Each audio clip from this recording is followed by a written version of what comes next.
उसके बाद है 12वां क्वेश्चन। देखिए 12वां क्वेश्चन कट है तो ये आपको नहीं पढ़ना है, इसलिए हम लोग चलेंगे 13वें प्रश्न पर। 13वां प्रश्न देखिए, त्रिभुज एबीसी में, ये त्रिभुज एबीसी है, रेख एडी लंब है बीसी पर, और ये देखिए एडी जो है वो बीसी पर लंब है, मतलब यहाँ 90 अंश का कोण बना रहा है। तो यहाँ ध्यान दीजिए, अगर इधर 90 अंश है तो इधर भी 90 अंश ही रहेगा, दोनों तरफ 90 अंश रहेगा। और एक चीज और दिया है, डीबी बराबर 3CD। ये देखिए डीबी बराबर 3CD, और ये सिद्ध करना है। तो एक बार फिर से सिद्ध करने वाला प्रश्न है, और यहाँ पे केवल उत्पत्ति लिखा हुआ, लेकिन आपको दत्त और साध्य लिखना है। कभी भी ध्यान रखिए, अगर जो है क्वेश्चन सिद्ध करो का है तो आपको दत्त और साध्य लिखना है। तो आपको मालूम है दत्त में क्या आएगा, सिद्ध करो के पहले की ये लाइन है दत्त में आएगी, और सिद्ध करो के बाद की लाइन साध्य में आएगी। तो पहले आप हेडिंग डालेंगे दत्त में क्या लिखेंगे, त्रिभुज एबीसी में रेख एडी लंब है रेख बीसी और डीबी बराबर 3CD, ये दत्त हो जाएगा।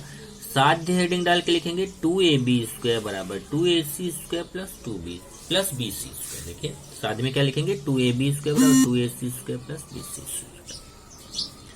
उसके बाद उत्पत्ति आ जाएगी, उत्पत्ति में ध्यान से देखिए क्या दिया हुआ है। देखिए दिया हुआ है डीबी बराबर 3CD, प्रश्न में दिया हुआ है। तो ये समीकरण 1 कर दिया, इसका यूज हमें बार बार करना है, डीबी बराबर 3CD। और उसके बाद त्रिभुज एडीबी, देखिए एक बार हम एडीबी में पाइथागोरस का प्रमेय लगाएंगे, एक बार एडीसी में पाइथागोरस का प्रमेय लगाएंगे। ओके, तो चलिए सबसे पहले त्रिभुज एडीबी में कोण एडीबी 90 अंश है, इसलिए पाइथागोरस प्रमेय से यहाँ पे जब एडीबी में पाइथागोरस का प्रमेय लगाओगे तो AB² बराबर AD² प्लस DB²। देखिए AB² बराबर AD² प्लस DB²। अब ये समीकरण 1 का यूज करेंगे। देखिए समीकरण 1 में जहां डीबी है, डीबी की जगह 3CD लिख सकते हैं। देखिए डीबी बराबर है 3CD के, इसलिए डीबी को हटा के वहां 3CD लिख सकते हो। ध्यान से देखिए AB² बराबर AD² प्लस डीबी को हटा के 3CD लिखना है। तो यहां से देखिए डीबी को हटा के 3CD, डीबी की जगह पे 3CD, डीबी की जगह पे 3CD, और उसके ऊपर स्क्वायर लगा तो पूरा ब्रैकेट लगा के स्क्वायर। अब AB² बराबर AD² प्लस 3 का स्क्वायर 9 और CD² हो जाएगा। ओके, एक इसको कर दिया हमने समीकरण। नहीं, इसके बाद एक काम और किया है। ये देखिए यहाँ प्रश्न, ये देखिए इधर हमें AB² आ रहा है, और जो सिद्ध करना है उसमें 2AB² है। यहाँ देखिए हमें AB² आ रहा है और जो सिद्ध करना है उसमें 2AB² है। तो आसानी से हम 2AB² प्राप्त कर सकते हैं, कैसे, 2 का गुणा करके। तो समीकरण इसमें जो है यही, इसी के सभी पदों में 2 का गुणा कर दीजिए। तो यहाँ पे भी 2 का गुणा, यहाँ पे भी 2 का गुणा, यहाँ पे भी 2 का गुणा। देखिए दोनों पक्षों में 2 से गुणा करने पर ये 2AB² हो जाएगा, ये 2AD² हो जाएगा, और 2 9 18 CD²। ध्यान से देखिए इसमें भी 2 का गुणा तो 2AB², इसमें भी 2 का गुणा तो 2AD², इसमें 2 का गुणा, 2 9 18 CD²। इसको समीकरण 2 कर दिया। ये देखिए हम कर क्या रहे हैं, हम वास्तव में एक बार हम 2AB² निकालेंगे, एक बार 2AC² निकालेंगे, एक बार BC² निकालेंगे।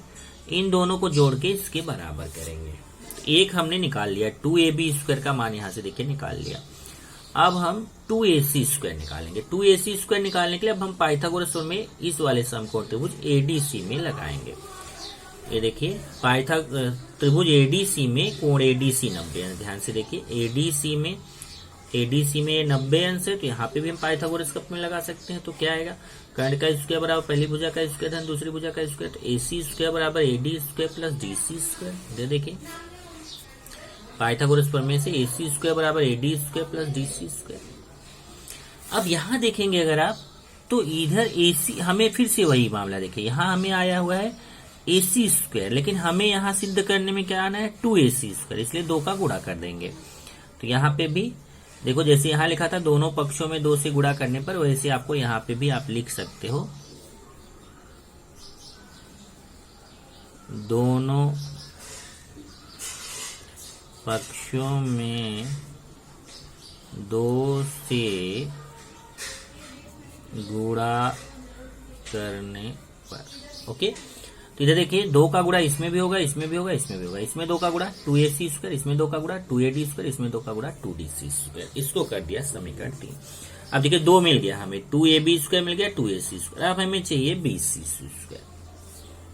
अब BC स्क्वायर कैसे निकालेंगे, उसका बहुत आसान तरीका है। देखिए ये जो BC है ना, BC को हम लिख सकते हैं BD प्लस CD।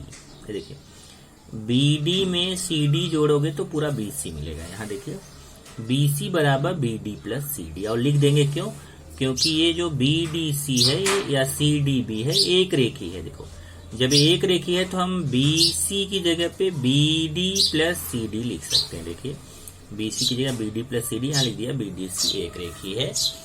अब देखिए BC बराबर, अब ये देखिए फिर से समीकरण 1 का यूज करेंगे। समीकरण 1 क्या कहता है कि BD की जगह DB और BD एक ही है, चाहे इसको DB बोलो चाहे BD बोलो, BD की जगह पे 3CD लिख सकते हैं। देखिए तो BC बराबर BD की जगह पे 3CD। ध्यान से देखो फिर से समीकरण 1 से BD की जगह पे DB या BD एक ही, BD की जगह पे 3CD लिख सकते हैं। तो यहाँ देखिए फिर से BC बराबर BD की जगह पे 3CD लिख दिया, और ये वाला CD अपनी जगह रहेगा, केवल ये BD की जगह पे 3CD लिखा और यहाँ लिख दिया समीकरण 1 से 3CD और ये 1CD है, 3 और 1 जुड़ के कितना हो जाएगा 4CD।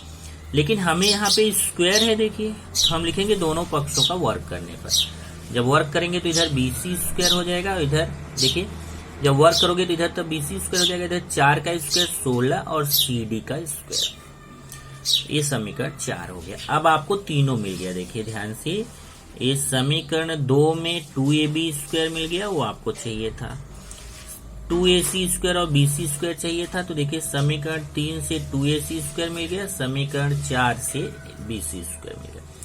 अब देखिए यहाँ पे तो ये 2AC स्क्वायर और BC स्क्वायर को जोड़ा गया है, तो हम क्या करेंगे कि ये दोनों को जोड़ देंगे। किसको किसको, समीकरण 3 और 4 को जोड़ने पर। तो देखिए समीकरण 3 और 4 को जोड़ने पर, अब समीकरण 3 में समीकरण 4 जोड़ेंगे। समीकरण 3 देखिए इधर है, जोड़ने का तरीका बताया था, बायां बाएं से जुड़ेगा, दायां दाएं से जुड़ेगा। तो ध्यान से देखिए ये समीकरण 3 है, ये समीकरण 4 है, तो इसका बाएं वाला है 2AC स्क्वायर, इसका बाएं वाला है BC स्क्वायर।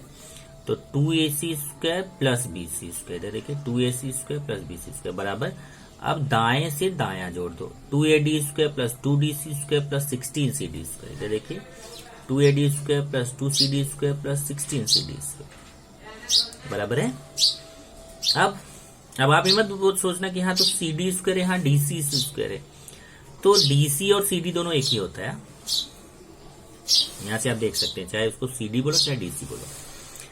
अब इधर देखिए फिर से मैं दिखा देता हूँ, समीकरण 3 का बायां, समीकरण 3 और 4 को जोड़ना है तो बायां बाएं से जोड़ा जाएगा, दायां दाएं से जोड़ा जाएगा। तो 2AC square plus BC square बायां हो गया बराबर, दायां हो गया 2AD square plus 2DC square plus 16CD square. तो 2AD square plus 2CD square plus 16CD square.